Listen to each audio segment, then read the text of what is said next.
En términos generales, hablamos de altas capacidades cuando nos referimos a personas que poseen un coeficiente intelectual por encima de la media.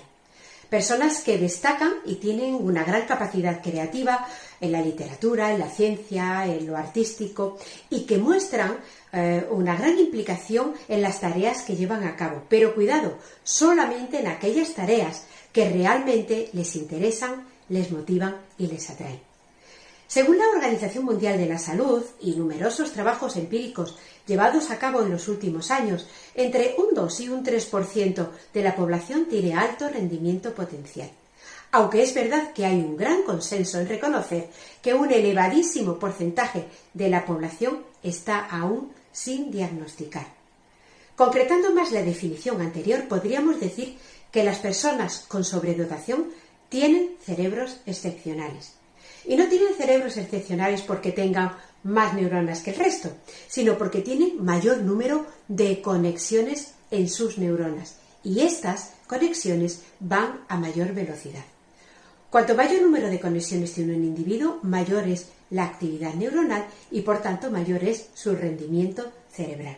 De ahí que los neurólogos utilicen la expresión de cerebro en llamas cuando describen los escáneres que muestran la actividad intelectual multitarea de las personas sobredotadas.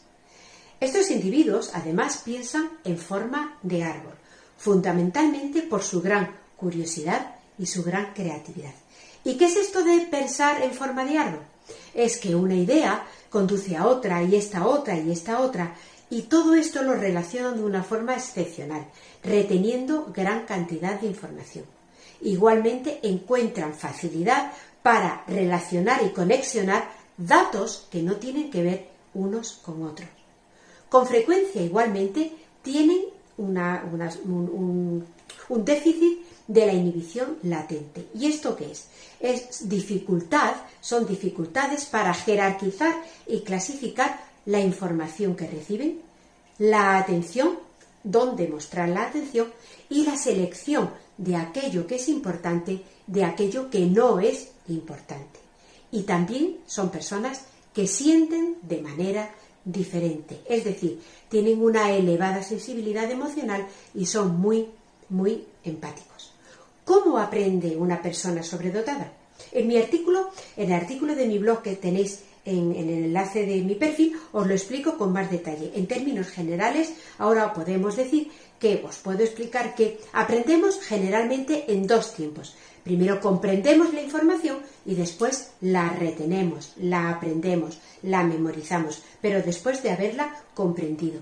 Las personas sobredotadas esto lo hacen de forma paralela, comprende y aprende a la misma vez, un proceso muy rápido y muy activo.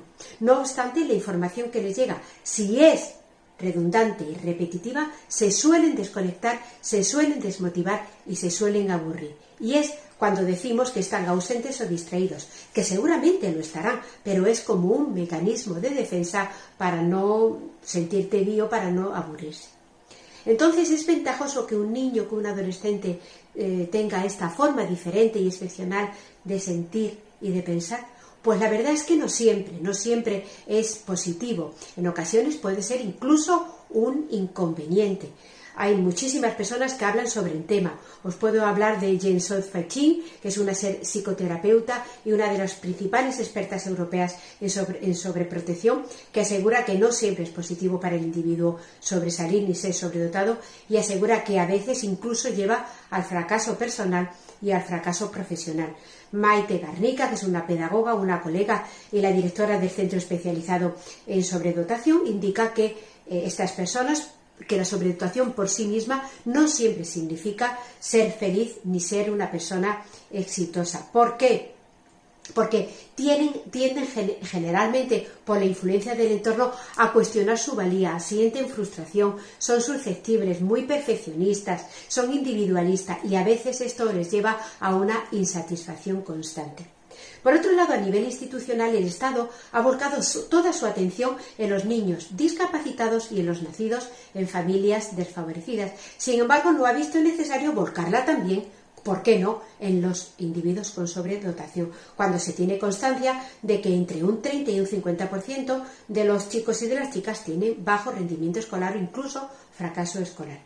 Por otro lado, tradicionalmente se ha creído que los niños y las niñas que poseen sobredotación no necesitan una atención específica y han estado como un poco abandonados porque son muy listos, porque son muy maduros intelectualmente, pero nada más lejos de la realidad. Son personas vulnerables que nos necesitan mucho, sobre todo a los padres y a los profesores. Desde el punto de vista emocional, muchos niños, niñas, pero sobre todo muchas niñas, muchas alumnas con sobredotación optan por esconder sus capacidades, con el fin de librarse de ese San Benito de raro, de rara o de sentirse rechazados. Y otros incluso suben un verdadero acoso escolar con insultos, con motes y con agresiones físicas. ¿Y todo ello qué favorece? Pues que no siempre sepan cómo controlar sus emociones, que a veces fracasen académicamente y que en ocasiones tengan dificultades para relacionarse con sus iguales. Por último, es usual que tanto los niños como los adultos con altas capacidades presenten lo que los expertos llaman disincronía, es decir, una falta de sincronización entre la inteligencia y la psicomotricidad, lo que suele provocar pues altos niveles de frustración y de ansiedad. Sin embargo, tener altas capacidades tiene ventajas evidentes. El problema es que debería ser visto como algo asombroso y a menudo se malinterpreta como algo raro o como una excentricidad. ¿Cómo podríamos identificar a una persona a un hijo o una hija con altas capacidades? Pues mirad, no existe una única teoría ni una descripción homogénea que nos diga cómo es una persona con altas capacidades intelectuales. Sin embargo, se ha podido comprobar en varios trabajos empíricos que un altísimo porcentaje de madres y de padres sin preparación científica suelen identificar de forma natural cuando sus hijos o sus hijas son bebés, cuando son muy pequeños y tienen altas capacidades. Una vez que se sospecha o se tiene la certeza de que las tienen, pues deben informarse de las necesidades especiales que tienen sus hijos y estar muy atentos a la educación que reciben en el centro escolar, solicitando, si fuera posible, que es bastante complicado, la aceleración de curso y además informarse de las adaptaciones curriculares, del enriquecimiento curricular que fueran necesarias y si se las están llevando a cabo.